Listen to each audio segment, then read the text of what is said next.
cuts. Now, on the phones with me this morning, I have Congressman Kevin Brady, and we are going to talk with him specifically about the vote, why it occurred, and I have some questions that we want to go through. Congressman Brady, how are you this morning? Hey, good. Good morning, Lance. How are you doing? Morning, sir.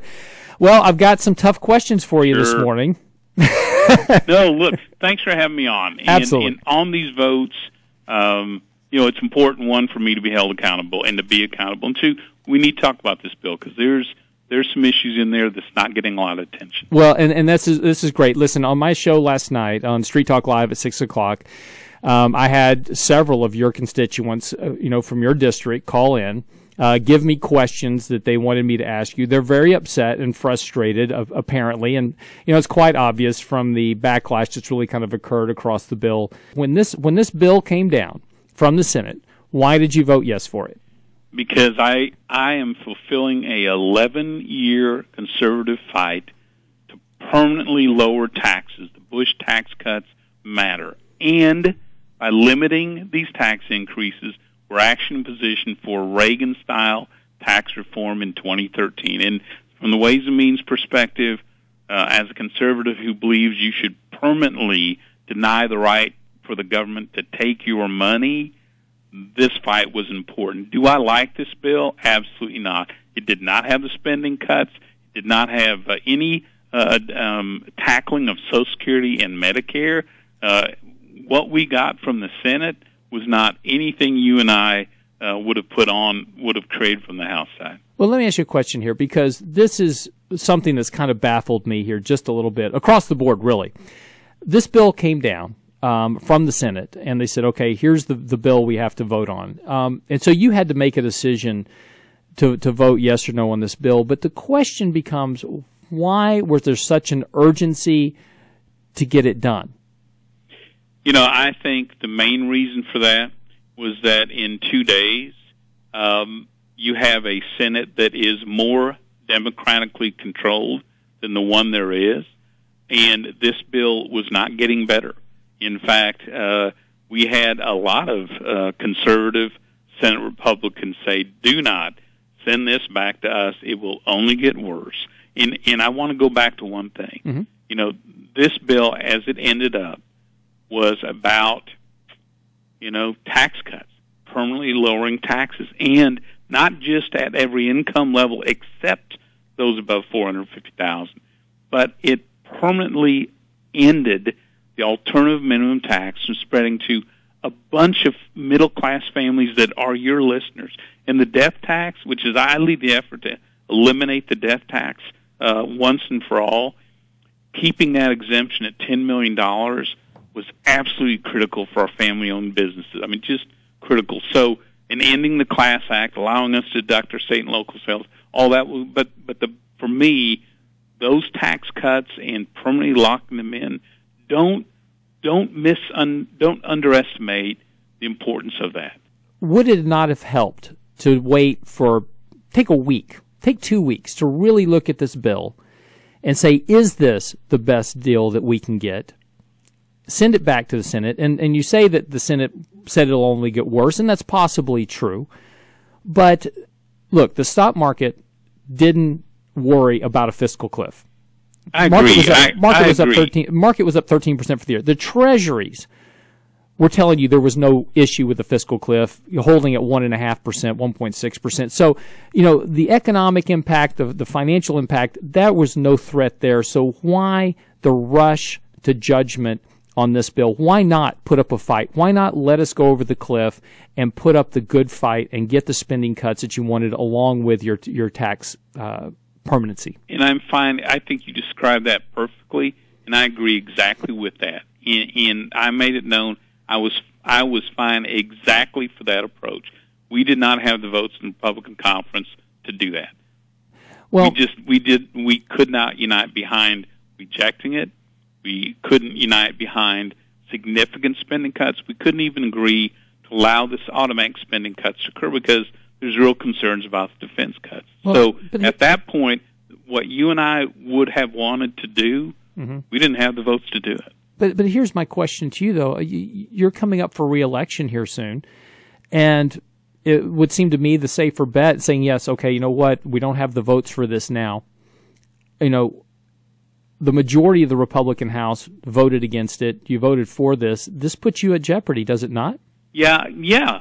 I would have loved to have voted no.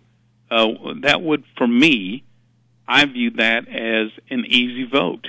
But if I actually believe, and if I've actually worked for 11 years on Ways and Means Committee to make the Bush tax cuts permanent, then, and if I believe in that principle, then you got to take tough votes.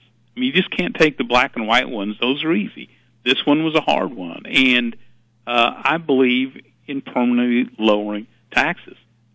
So, yeah, I would prefer to do something else, but that's not why you come up here to take the easy votes. Well, this brings on a very tough situation for you coming up, which is going to be this fight over the debt ceiling. And I just want to be blatantly honest with you. I appreciate your work. I appreciate the work of Ted Poe and John Gurberson and all of our congressmen terrific here.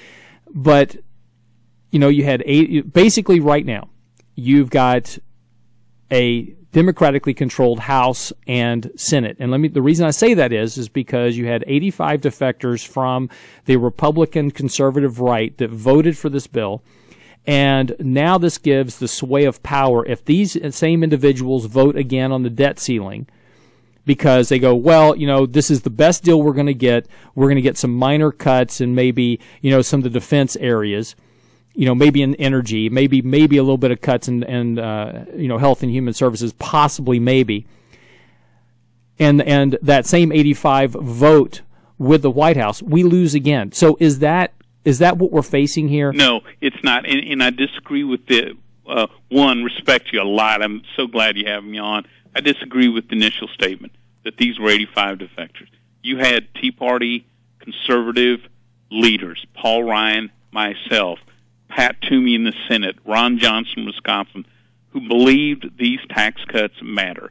This was a difference of opinion on how best to lower those taxes, not anything other than that. And I believe many of us will be the strongest leaders on cutting spending and holding line on this debt ceiling vote. So I don't agree with that premise. Well, no, and I appreciate that. And the reason I worded it the way I did was to elicit a response from you, which I appreciate, because this is what I feel that your constituents want and that the average conservative American wants, that is living in this economy and dealing with the fact we have real unemployment that's at very high levels. We have wage growth that is declining.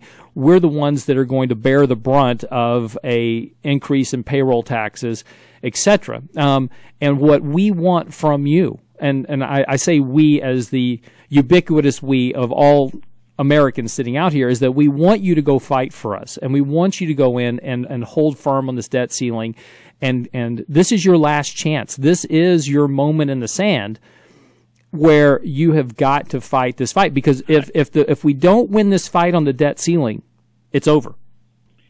And you know what worries me is that in that last debt ceiling fight, where a little over $2 trillion of real cuts were achieved, here we are fighting to turn off those spending cuts. And it seems to me that original $2 trillion was a drop in the bucket. Sure. I mean, it was nothing compared to the deficit crisis we're in. And so I agree. This is an all-out fight. Yeah, and do you think that, you know, in this fight, that regardless of the threats that are going to come from, and look, you have the media machine working against you 24/7. Yeah, that one's a tough one up here. Okay, and what's going to happen here is that, as Obama has already said, that he has no intention of having another debt ceiling debate showdown.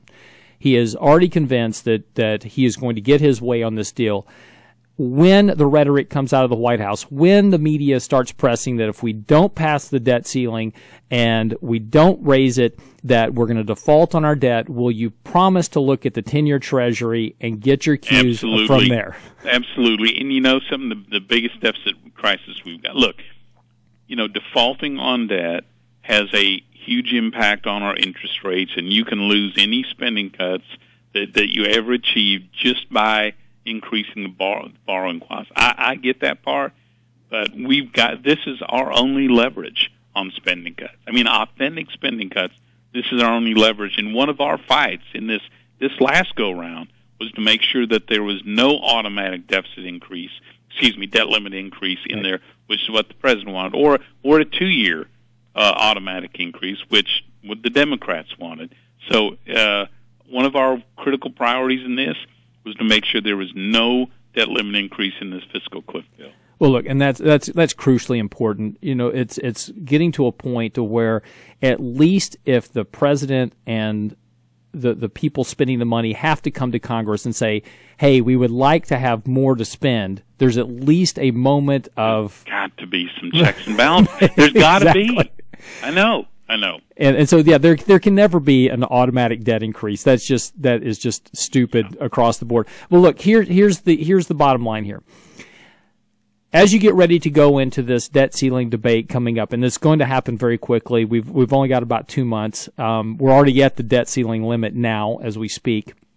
So as we go into this fight, is the general line across the people that you deal with, and including Paul Ryan and the other individuals that did vote for this bill, is their stance that they're going to fight for real deficit and spending cuts? And let me say this, because the CBO estimates that came out after this fiscal bill deal was done shows that the deficit will increase by $4 trillion more over the next 4 years. So as we over the next decade. Mm-hmm. So you've got to not only get $4 trillion cut off, but you've also got to cut off enough more to offset what the original deficit increase was going to be, just from the spending on entitlements, etc. Can I make one point on that? Yes, you may. Because I fundamentally disagree with what CBO says. They say this was $4 trillion in extra spending because it's $4 trillion in tax cuts. They believe that the government has a right to that money, and if we deny that's spending. As a conservative, I fundamentally disagree with that. $4 trillion of tax cuts, the total, to me, is not spending. It's simply denying Washington money that, frankly, they don't deserve. But we do have a deficit crisis in a major way. Well, we went from a fiscal cliff to fiscal ditch. We are still in it. Nothing has changed, and the president getting 6 days of federal spending doesn't change where we're at. I just want to say one thing. I'm so sick of the word fiscal cliff, and if you start a whole new deal called the fiscal ditch I've got to deal with, we're going to have problems, okay? Okay. God, that's just the way I imagine it, though. Nothing has changed from that standpoint, so thanks for the warning. I'll be careful. No problem at all. Listen, okay, so back to the original question here. You guys are set up for a fight. Regardless of what comes out of the White House, what rhetoric comes out, just promise me you're going to hold firm and fight this until you get the spending cuts that you want, because I'm counting on you. My children are counting on you, and your constituents are counting on you. Yes, sir. You have it. Kevin, thank you so much, Thanks, sir. Lance. Take care. Absolutely. Congressman Kevin Brady this morning.